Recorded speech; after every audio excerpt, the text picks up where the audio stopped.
নমস্কার, আমি নিত্যানন্দ সূত্রধর, সহকারী প্রধান শিক্ষক, North Bengal Paper Mills High School, Pakshi, Pabna. আমি আজকে এসেছি অষ্টম শ্রেণীর গণিত ষষ্ঠ অধ্যায় সরল সহ সমীকরণ নিয়ে আলোচনা করতে। তো এই অধ্যায়ের প্রয়োজনীয় পূর্বজ্ঞান বইয়ের শেষে পরিশিষ্ট অংশে সংযুক্ত আছে। প্রথমে পরিশিষ্ট অংশ পার্ট অবলিক আলোচনা করতে হবে। আমরা আলোচনা আসি সরল সহ সমীকরণ সম্পর্কে পরিপূর্ণ ধারণা পাওয়ার জন্য প্রথমে সরল সহ সমীকরণ সম্পর্কে ধারণা থাকা দরকার। আমরা x+3=7 সমীকরণটি লক্ষ্য করি।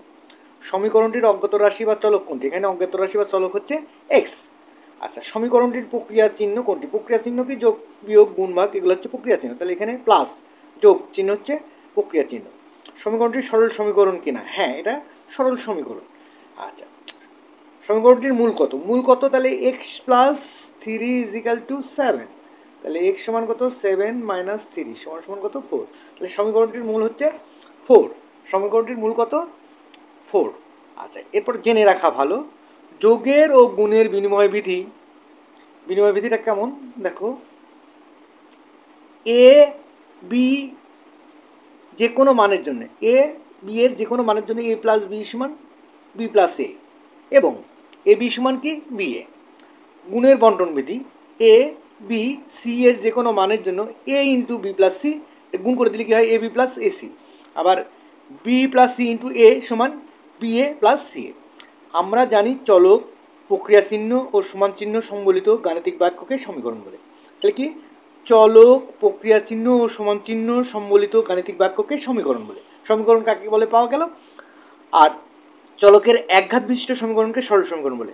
ঘাত যদি এক হয় তাহলে সরল সমীকরণ বলা হয়। সরল সমীকরণে এক বা একাধিক চলক থাকতে পারে। বাকি সরল সমীকরণ এক বা একাধিক চলক বিশিষ্ট হতে পারে। যেমন দেখো, x+3 = 7, 2y - 1 = y+3, 3z = 50, 4x+3 = x - 1, x+4y - 1 = 0। তাহলে কি হচ্ছে দেখো, 2x - y+1 = x+y ইত্যাদি। এগুলো সরল সমীকরণের উদাহরণ। সমীকরণ সমাধান করে চলকের যে মান পাওয়া যায় একে সমীকরণটির মূল বলা হয়। মূলটি দ্বারা সমীকরণটি সিদ্ধ হয়, অর্থাৎ চলকটির ওই মান সমীকরণে বসালে সমীকরণটির দুই পক্ষ সমান হয়। মনে রেখো, পরস্পর সমান রাশি প্রত্যেকটির সাথে একই রাশি যোগ করলে যোগফলগুলো পরস্পর সমান হয়। পরস্পর সমান রাশির প্রত্যেকটি থেকে একই রাশি বিয়োগ করলে বিয়োগফলগুলো পরস্পর সমান হয়। পরস্পর সমান রাশি প্রত্যেকটিকে একই রাশি দ্বারা গুণ করলে গুণফলগুলো পরস্পর সমান হয়।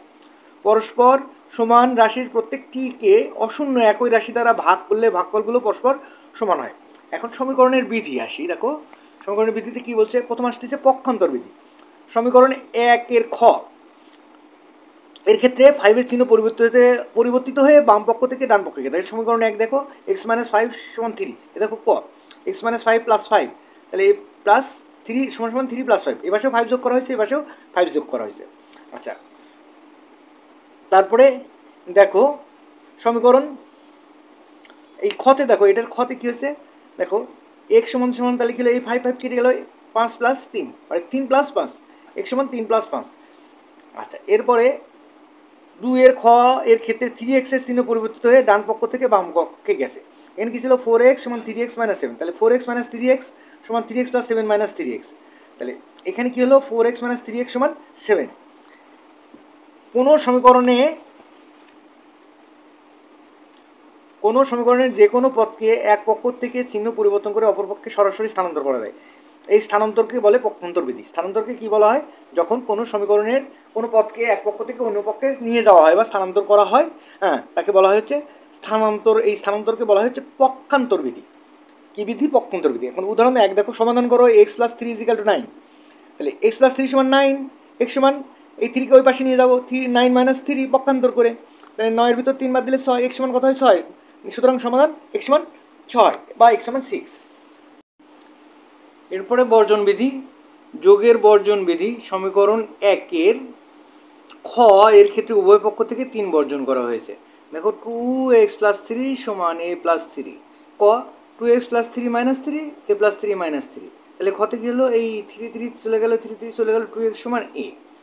সমীকরণ 2-এর খ এর ক্ষেত্রে উভয় পক্ষ থেকে -5 বর্জন -5 বর্জন করা হয়েছে। সমীকরণ 2, 7x - 5 = 2a - 5। তাহলে বর্জন করতে গেলে কী হচ্ছে? 7x - 5 + 5, 2a - 5 + 5। তাহলে বাদ চলে গেল, কী হলো? 7x equal to a। সমীকরণের উভয় পক্ষ থেকে একই চিহ্নযুক্ত সদৃশ্য পদ সরাসরি বর্জন করা যায়, একে বলা হয় যোগের বা বিয়োগের বর্জন বিধি। একে বলা হয় যোগের বা বিয়োগের বর্জন বিধি। এবার গুণের বর্জন বিধি আসি। দেখো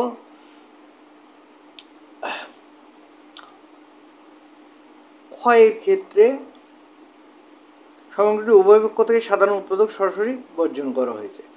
দেখো এখানে কি সমীকরণটা কি, 4 into 2x plus 1 equal to 4 into x minus 2। কতে কী করা হয়েছে দেখো, বাম পক্ষেও 4 দ্বারা ভাগ করা হয়েছে, ডান পক্ষেও 4 দ্বারা ভাগ করা হয়েছে। এখন ক্ষয়ের ক্ষেত্রে কী হয়েছে, প্রদত্ত সমীকরণটির উভয় পক্ষ থেকে সাধারণ উৎপাদক সরাসরি বর্জন করা হয়েছে। দেখো এই 4 আর এই 4 বাদ দেওয়া হয়েছে, তাহলে 2x প্লাস 1 সমান এক্স মাইনাস 2। তো কোনো সমীকরণের উভয় পক্ষ থেকে সাধারণ উৎপাদক সরাসরি বর্জন করা যায়, একে বলা হয় গুণের বর্জন বিধি। এরপরে আমরা আসি উদাহরণ 2-এ। দেখো উদাহরণ 2-এ কী বলছে, সমাধান করে শুদ্ধি পরীক্ষা করো 4y মাইনাস 5 সমান 2y মাইনাস 1। তাহলে 4y মাইনাস 5 সমান 2y মাইনাস 1। এই 2yকে বাম পাশে নিয়ে আসলাম, তাহলে 4y মাইনাস 2y, আর এই 5কে ডান পাশে নিয়ে গেলাম, তাহলে মাইনাস 1 প্লাস 5। আমরা পক্ষান্তর করলে চিহ্নের পরিবর্তন হয়, প্লাস থাকলে মাইনাস হয়, মাইনাস থাকলে প্লাস হয়। তাহলে এই দেখো 4yয়ের ভিতর 2y বাদ গেলে কত হয়, 2y, আর এই 5-এর ভিতর 1 বাদ গেলে কত হয়, 4, মানে 2y সমান 4। 2y সমান কত, 4। তাহলে y সমান কি 2 দ্বারা ভাগ করে দিলাম, y সমান 2। সমাধান কি, y সমান 2। এবার শুদ্ধি পরীক্ষা দেখি। দেখো প্রদত্ত সমীকরণে y এর মান 2 বসাইয়া পাই, বাম পক্ষ 4y মাইনাস 5, তাহলে 4 ইন্টু 2 মাইনাস 5, 4 দুগুণ কত হয় 8, মানে 8 মাইনাস 5 সমান কত 3, ডান পক্ষ 2y minus 1, 2 into 2 minus 1, 4 minus 1 সমান 3, তাহলে বাম পক্ষ সমান ডান পক্ষ, সমীকরণটি শুদ্ধ হয়েছে। এরপরে কি, আর গুণন বিধি। দেখো সমীকরণ কি, x/2 সমান 5/3। দেখো ক সমান x/2, এই 2 আর 3-এর লসগু কত, 6, মানে 6। তাহলে x/2 গুণন 6, 5/3 গুণন 6, ওই পক্ষে কি 6 দ্বারা গুণ করে নিচ্ছি। হ্যাঁ আচ্ছা, এটা কি দেখো আর আরই যদি গুণ করি, দেখো x আর 3 আর 2 আর 5, তাহলে 3 ইন্টু x সমান 2 ইন্টু 5। ক্ষয়ের ক্ষেত্রে এভাবে লিখতে পারি, বাম পক্ষের লব গুণন ডান পক্ষের হর, বাম পক্ষের হর গুণন ডান পক্ষের লব, একে বলা হয় আর গুণন বিধি। এবার সমাধানে আসি। দেখো যে 2z/3 মাইনাস z/6 সমান মাইনাস 3/4। তাহলে 2z/3 মাইনাস z/6 সমান মাইনাস 3/4। এখানে 6 লসাগু নিলে দেখো 3 দুগুণ 6, 2 দুগুণ 4, 6 অক্ষে 6, z অক্ষে z, তাহলে 4z মাইনাস z/6 সমান মাইনাস 3/4। তাহলে 4z-এর ভিতর z বাদ দিলে 3z, 3z/6 সমান মাইনাস 3/4। এখন দেখো আমরা কি করব, আর গুণ করব। তাহলে z ইন্টু 4 বা 4 ইন্টু z সমান 2 ইন্টু মাইনাস 3। তাহলে দেখো এই 4কে আমরা যদি ভাঙি 2 ইন্টু 2z, 4zকে ভাঙলে 2 ইন্টু 2z সমান 2 ইন্টু মাইনাস 3। এই 2 আর এই 2 উঠে গেল, তাহলে 2z সমান কত, মাইনাস 3। তাহলে 2z/2 সমান মাইনাস 3/2, ওই পক্ষে 2 দ্বারা ভাগ করলাম, তাহলে z সমান কি মাইনাস 3/2। তাহলে সমাধান z ইকুয়াল টু মাইনাস 3/2। এরপরে প্রতিসাম্য বিধি। প্রতিসাম্য বিধি কি, দেখো 2x প্লাস 1 5x মাইনাস 8, ডান পাশেরটা বাম পাশে আনবো, বাম পাশেরটা ডান পাশে নেবো। তাহলে 5x মাইনাস 8 সমান 2x প্লাস 1। একই সাথে বাম পক্ষের সবগুলো পদ ডান পক্ষে ও ডান পক্ষের সবগুলো পদ বাম পক্ষে নিলে কোনো চিহ্নের পরিবর্তন না করে স্থানান্তর করা যায়, একে বলা হয় প্রতিসাম্য বিধি। উল্লেখিত শতসিদ্ধসমূহ ও বিধিসমূহ প্রয়োগ করে একটি সমীকরণকে অপর একটি সহজ সমীকরণে রূপান্তর করে সর্বশেষে x ইজিক্যাল টু a আকারে পাওয়া যায়, অর্থাৎ চলক x এর মান a নির্ণয় করা যায়। উদাহরণ 4, সমাধান করো 2 ইন্টু 5 প্লাস এক্স ইকুয়াল 16। আচ্ছা 2 into 5 plus 2 into 5 plus x সমান 16। তাহলে 2 দিয়ে গুণ করলে গেলে 2 গুণন 5 আর 2 গুণন x সমান 16। তাহলে 10 প্লাস 2x সমান 16, তাহলে 2x সমান 16 মাইনাস 10, 2x সমান 16 মাইনাস 10, তাহলে 2x সমান 6। 2x/2 6/2, তাহলে x সমান কত 3, সমাধান কত x সমান 3, সমাধান কত x সমান 3। এখন সরল সমীকরণ গঠন ও সমাধান। একজন ক্রেতা 3 কেজি পাটালি গুড় কিনতে চান। দোকানদার x কেজি ওজনের একটি বড় পাটালির অর্ধেক মাপেন, কিন্তু এতে 3 কেজির কম হলো, আরও 1 কেজি দেওয়ায় 3 কেজি হলো। আমরা এখন বের করতে চাই বড় পাটালি অর্থাৎ সম্পূর্ণ পাটালির ওজন কত ছিল, অর্থাৎ x এর মান কত।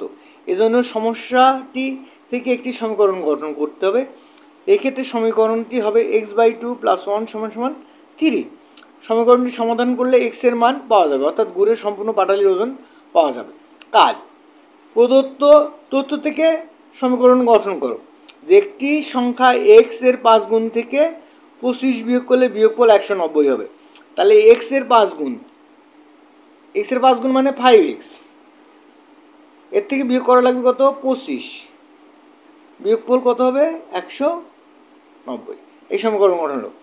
এখানে পুত্রের বর্তমান বয়স y বছর, পিতা বয়স পুত্রের বয়সের 4 গুণ হলে তাদের বর্তমান বয়সের সমষ্টি 45 বছর। তাহলে পুত্রের বয়স কত y বছর, পিতার বয়স কত 4y বছর, তাহলে y + 4y = 45। একটি আয়তাকার পুকুরের দৈর্ঘ্য x মিটার, দৈর্ঘ্য অপেক্ষা প্রস্থ 3 মিটার কম। তাহলে দৈর্ঘ্য কত x মিটার, দৈর্ঘ্য